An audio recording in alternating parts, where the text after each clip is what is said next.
क्या आपने कभी पहाड़ों पर चढ़ते समय ये सोचा है कि आखिर इतने ऊंचे ऊंचे पथरीले पहाड़ों पर सड़कें कैसे बनती हैं? क्या इन पहाड़ों पर सड़कें बनाने वालों को डर नहीं लगता होगा? और सबसे जरूरी बात, आपने देखा ही होगा कि पहाड़ों पर सीधी सड़कें होने के बजाय जिगजैग शेप में सड़कें बनी होती हैं। क्या कभी उसका रीजन जानने की हम सभी ने कोशिश की है? अगर नहीं की है तो हम आपको बता देते हैं, लेकिन उससे पहले हमारे चैनल को जरूर सब्सक्राइब करें और इस वीडियो को लास्ट तक जरूर देखें ताकि कोई भी जानकारी आपसे मिस ना हो। दोस्तों, पहाड़ों के अंदर सड़क बनाना वास्तव में जान को हथेली पर लेकर घूमने जैसा है, और जो मजदूर पहाड़ों पर सड़क बनाने का काम अपने हाथों में लेते हैं वो सच में खतरों के खिलाड़ियों से कम नहीं होते। सबसे पहले तो पहाड़ों पर सड़क बनाने के लिए प्लानिंग की जाती है। इस प्लानिंग में कुछ एक्सपर्ट्स इंजीनियर पहाड़ों पर चढ़कर सड़क बनाने के लिए सही जगह देखते हैं। इसी के साथ वो इस चीजों का भी ध्यान रखते हैं कि ये सड़क कहां से कहां तक जाएगी और कितनी लंबी बनेगी, और इसे बनाने में कितना ज्यादा खतरा और जोखिम उठाना पड़ेगा। इसी के साथ इस बात पर भी गौर किया जाता है कि कहां पर सड़क बनाने से सड़क जल्दी और आसानी से बन जाएगी, क्योंकि आपकी एक छोटी सी गलती सीधे आपके लिए यमलोक के दरवाजे खोल सकती है। तो इसीलिए प्लानिंग करते समय एक्सपर्ट्स को बहुत ही ज्यादा चौकन्ना रहना पड़ता है। इसके अलावा आपने एक और चीज देखी होगी कि पहाड़ों पर अक्सर सड़कों पर चढ़ाई करनी पड़ती है। कभी सोचा है ऐसा क्यों?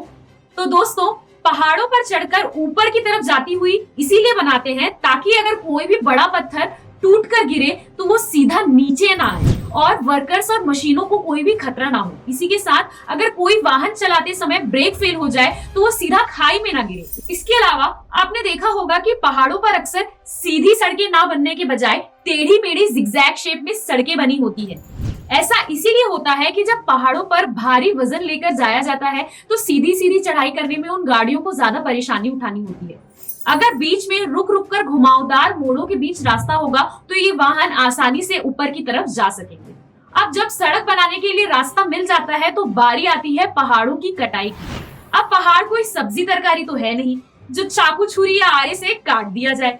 इसके लिए पहाड़ों के बीच बीच में ड्रिलिंग मशीन से छेद करके इनके अंदर विस्फोटक भर दिया जाता है।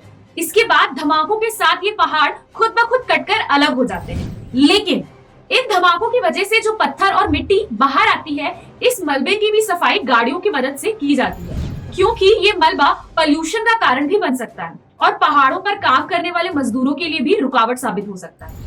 अब आप ये सोच रहे होंगे कि आखिर पहाड़ों पर सड़क बनाने के लिए मशीनों की जरूरत तो पड़ती ही होगी, तो ये इतनी बड़ी बड़ी मशीनें इतनी छोटी जगह पर कैसे टिककर काम करती होंगी? तो आपको बता दें दोस्तों कि कभी कभी तो इन मशीनों को पहाड़ पर चढ़ाकर ले जाया जाता है और कभी कभी इन्हें हवाई जहाज की मदद से भी पहाड़ों पर रख दिया जाता है। इसके बाद मजदूर इस मशीन से पहाड़ों पर सड़क बनाने का काम करते हैं। सबसे पहले पहाड़ों की सफाई होती है और पेड़ पौधों की कटाई और छटाई होती है और मिट्टी को साफ किया जाता है। अब एक सीधा रास्ता तैयार करके उस पर तारकोल और कंक्रीट का मिक्सचर डालकर बुलडोजर की मदद से सड़क को एक समान कर दिया जाता है। और अक्सर पहाड़ों पर बनी हुई सड़कें चौड़ाई में बहुत ही कम होती है। तो सोचिए कि जब इन पहाड़ों पर गाड़ी चलाना इतना मुश्किल होता है तो मजदूरों ने इन सड़कों को आखिर कितनी मुश्किलें उठाकर बनाया होगा, क्योंकि उनकी एक गलती उनकी जान की मुसीबत साबित हो सकती है। दोस्तों, दुनिया में कई ऐसी सड़कें हैं जिन्हें बनाते समय कई मजदूरों ने अपनी जान की बलि दे दी है। ऐसी ही एक सड़क चाइना और पाकिस्तान के बीच में बनी थी जब लगभग 600 मजदूर मारे गए थे। तो अब तो आप समझ ही गए होंगे कि पहाड़ों पर बनी सड़क पर चलना जितना मुश्किल है उससे कई ज्यादा मुश्किल है इन सड़कों को बनाना।